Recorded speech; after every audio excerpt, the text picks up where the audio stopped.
tes racines.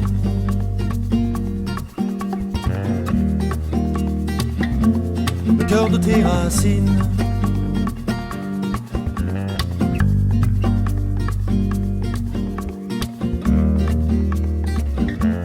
Le cœur de tes racines.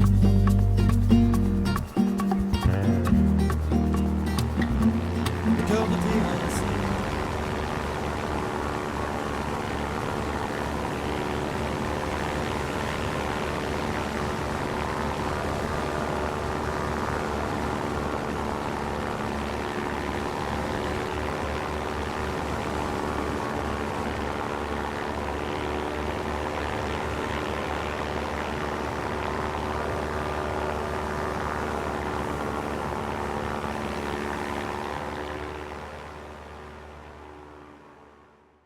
C'était l'âme du Québec. Ça a été le déclencheur pour ben du monde de ce qui s'appelle la chanson québécoise. La butte à Mathieu, ça a été, franchement, je pense, le premier tremplin pour nos envols. C'était tout un personnage qui y croyait. Un amoureux de la chanson. Et ce qui me frappait chez Gilles, c'est son tempérament très spécial, marginal, un solitaire en même temps avec une pensée sociale. J'ai été imprégné par la culture québécoise parce que mon père est un amoureux de la culture québécoise. Là.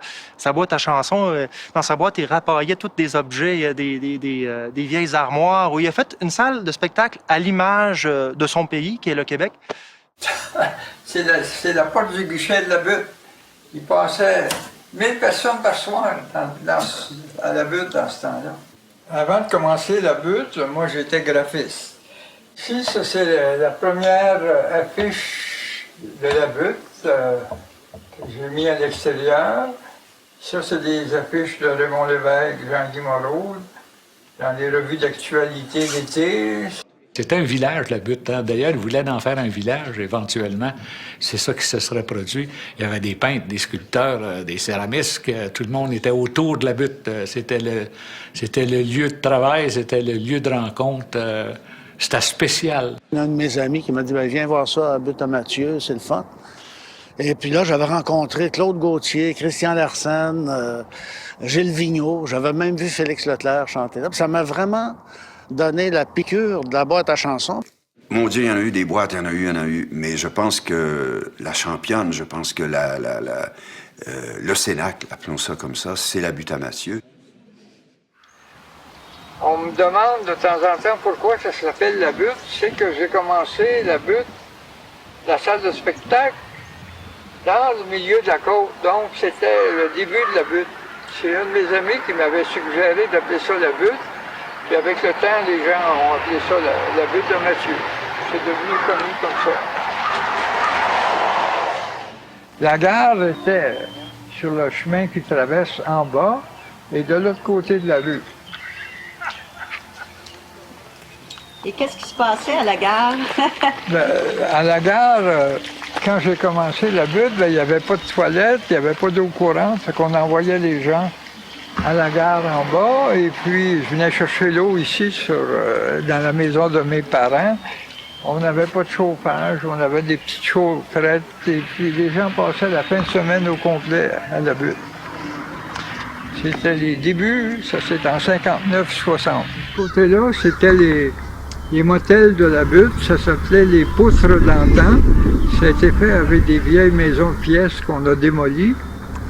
Et puis ici, on voit encore le mur de pierre. C'est là que la butte a commencé. C'était un deuxième étage, c'était un poulailler. La bâtisse blanche en bas. L'été, c'était une salle de spectacle qui s'appelait En bas de la butte, puisque Raymond Lévesque faisait des spectacles à la butte. Et en bas, c'était des chansonniers qui chantaient tout l'été. Ici, on est sur le terrain où était la butte. On voit encore les fondations à côté.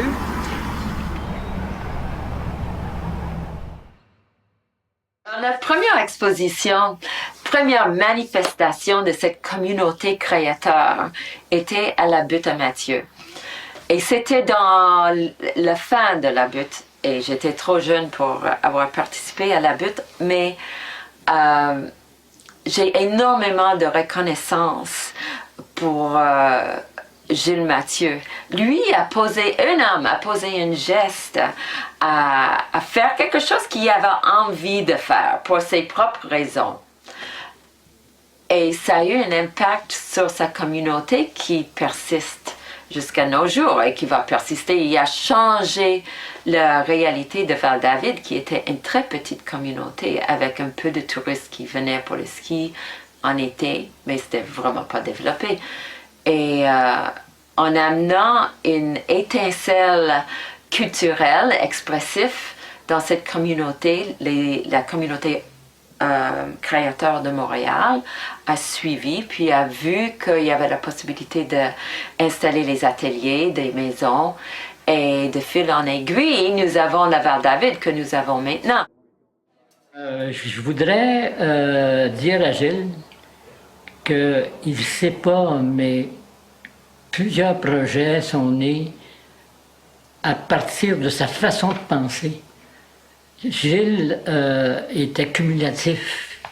Il commençait un projet et ça donnait naissance à un autre. Et moi, je me suis senti bien dans ça.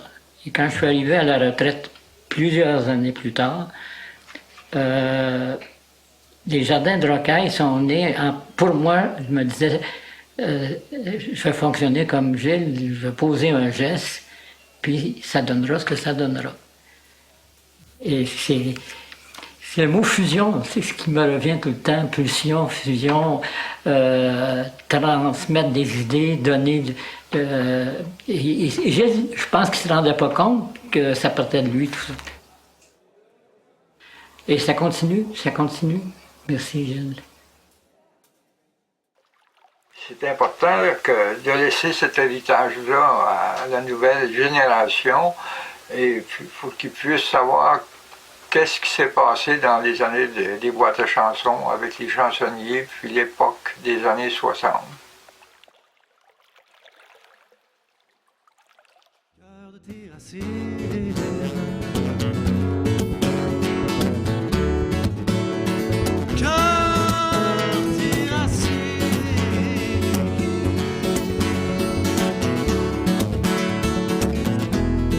Cœur de tes racines.